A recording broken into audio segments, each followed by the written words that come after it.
পুলিচৰ অনুসন্ধানত মই চাওক পুলিচে মিছাকৈ অনুসন্ধান কৰি কিছুমান মানুহক এতিয়া ককাই ভায়েকৰ গেছে ককাই সাক্ষী দিছে আজি জীয়েকে বাপেকৰ গেছে সাক্ষী দিব লগা হৈছে ককায়েকৰ গেছে ভনীকে সাক্ষী দিব লগা হৈছে তো এইটো পুলিচে ফ'ৰ্চফুলি সাক্ষী বনাইছে আৰু এই সাক্ষীবোৰ পুলিচৰ ষ্টক উইটনেছ বুলি কোৱা হয় যাক মানে পুলিচৰ লগত টিউন কৰি তেওঁ যি দেখিছে সেইটো নহয় পুলিচৰ ভয়ত তেওঁলোকে আৰু পুলিচে তেওঁলোক কেনেকৈ মেনেজ তেওঁলোকৰ কথা আৰু আমিও এই যি 25জন যে খালাচ পালে তাত যে একো ধৰণৰ মেটেৰিয়েল নাই ইয়াৰ এগেইনষ্টে আমি পুলিচৰ এগেইনষ্টে আমিও এগেইনষ্টে এটা কেছ ফাইল কৰিম চাওক মই ঠিক নিৰ্দোষী বুলি নকওঁ তেওঁলোকৰ তাত প্ৰেজেন্সটো আছে প্ৰেজেন্সটো আছে বুলি সাক্ষীয়ে যেহেতু কৈছে মইতো দেখা নাই গোটেই প্ৰেজেন্স থকা মানে হত্যা নুবুজায় হত্যা কৰা নুবুজায় মানুহ দুজন মৃত হৈছে কাৰণে প্ৰেজেন্স আছিল কাৰণে এওঁলোকে মৰা বুলি কোৱা হৈছে কথাটো বুজিছেনে তেওঁলোকৰ প্ৰেজেন্সটো কোনোবাই দেখা সাক্ষীয়ে কৈছে মই কৈছোঁ যে আমাৰ এটা ব্লিচিং বুলি কেছ আছে সুপ্ৰিম কোৰ্টত যে এনেকুৱা ধৰণৰ যেতিয়া গণহত্যা অৰ্থাৎ মব লিঞ্চিং গণহত্যা বুলি নকওঁ বাৰু মব লিঞ্চিংটো ইংৰাজী শব্দত এপ্ৰপ্ৰিয়েট হ'ব তেনেকুৱা ধৰণৰ হেৰিত মিনিমাম দুজনতকৈ বেছি মানুহে সাক্ষ্যদান কৰিব লাগে কৰবৰেট কৰিব লাগে যে হয় ময়ো দেখিছোঁ তেওঁ দেখিছে তেওঁ তিনিজনে দেখা পোৱাৰ পিছত এই মানুহজন দোষী হ'ব পাৰে হয় তো এই ক্ষেত্ৰত 7জনৰ বাহিৰে বেছি মানুহক কোনো সাক্ষীয়ে ইমপ্লিকেট কৰা নাই গতিকে 7জনৰ বাহিৰে বাকীবিলাক একেবাৰে নিৰ্দোষী বুলি ভাবোঁ আৰু সেই 7জনক ন্যূনতম 304 ধাৰাতহে পাৰ্ট 2হে পানিছমেণ্ট দিব পাৰে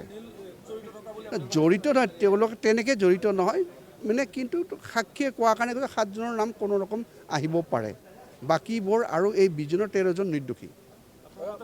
আৰু 13জন নিৰ্দোষী 7জন দোষী বুলি নকওঁ তেওঁলোকৰ হত্যাৰ লগত জড়িত নহয় 302ত তেওঁলোকে নহয় তেওঁলোকে তাত প্ৰেজেন্স আছে হয়তো কোনোবাই লাঠিৰে কোবাইছে বা দুজনে এটা দা এখন লৈ খাৰা হৈ আছে দাখন লৈ খাৰা হৈ থকাটোৱে মাৰা নুবুজায় ঘৰৰ ওচৰৰ মানুহ দাখন লৈ ৰাতি কাৰণে ওলাই আহিব পাৰে তাত যেতিয়া কোনোবাই দাৰে ঘঁপিওৱা দেখা নাই দাঁত যেতিয়া ব্লাড পোৱা নাই আৰু ব্লাডটো যেতিয়া মৃত ব্যক্তিৰ লগত হেৰি হোৱা নাই ফৰেঞ্চিকত টেষ্ট কৰি পেলাই তাত DNA টেষ্ট কৰি মিলোৱা নাই তেতিয়া কেনেকৈ প্ৰুভ হ'ব যে সেইজন মানুহে কিবা কৰিছে আপুনি ঘটনা এটা ঘটিছে ৰাতি ওচৰ চুবুৰীয়াই দাখন লৈ খাৰা হৈ থাকিল কিনো হ'ল তে আপুনি 3জন মানুহে দেখা কাৰণে তাৰ নামটো ক'লে সি যে তাত কেনেকৈ জড়িত আছে সেইটো সাক্ষী দহা নাই সেইকাৰণে কৈছোঁ এইটো একেবাৰে 302ৰ কেছ নহয়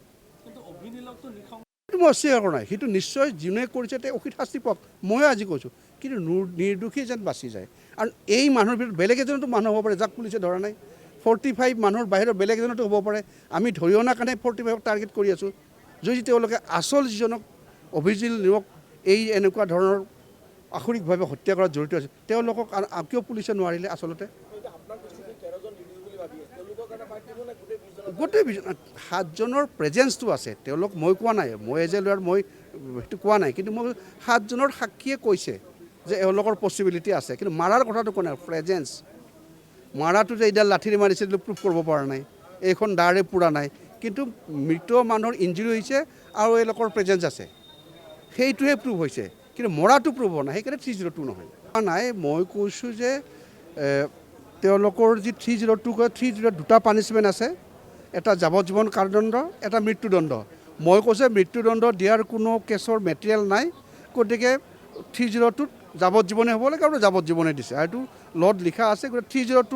দোষী সাব্যস্ত কৰাৰ পিছত যাৱজ্জীৱন দিয়াটো ধৰক গতিকে সেইটোত মই আৰ্গুমেণ্ট সেইটো মই হাইকোৰ্টত এপিল কৰিম হাইকোৰ্টত এপিল কৰিম মই যে 302 এপ্লাই নহয় 304 পাৰ্ট 2 এপ্লাই হয় বুলি হাইকোৰ্ট এপিলত মই এইটো 302ৰ পৰা 304ৰ পাৰ্ট 2লৈ কনভাৰ্ট কৰাৰ কাৰণে এপিল কৰিম আমি এপিল কৰিম হাইকোৰ্ট যাম এতিয়া ধৰক আজি কপি দিব কপি দিয়াৰ পিছত মই বাকী যিখিনি এপিলটো প্ৰিপেয়াৰ কৰোঁতে সময় লাগে এপিলটো প্ৰিফাৰ কৰিম এপিলত আমি তাৰ জাজমেণ্ট ছেটিছফাই নহয় মই আগতেই কৈছোঁ যে 302ত পানিছমেণ্ট দিব পৰা কোনো ধৰণৰ মেটেৰিয়েল নাই কোনো সাক্ষীয়ে স্পেচিফিকেলি কোৱা নাই এই মানুহজনে এই আমাৰ অভিজিত নীলক মাৰিছে বা হত্যা কৰিছে তাত কোৱা হৈছে যে বহুতঘৰ মানুহে লাঠি চোৰ ভুকু মাৰিছে এই ধৰণৰ কথাত যদিও মৃত্যু হৈছে কিন্তু মৃত্যুদণ্ড দিব নোৱাৰে বা যাৱজ্জীৱন কাৰাদণ্ড দিব নোৱাৰে মোৰ আইনগত সেইখিনিয়ে আমাৰ যুক্তি নহয় ইয়াত কৈছে যে এজনে পাথৰ দি মাৰিছিল সেইটো হ'ল ৰূপসিং ক্ৰ'ৰ পাথৰ বুলি মৰা বুলি কৈছে তেওঁলোকৰ পৰা ৰিকভাৰী হৈছে কিন্তু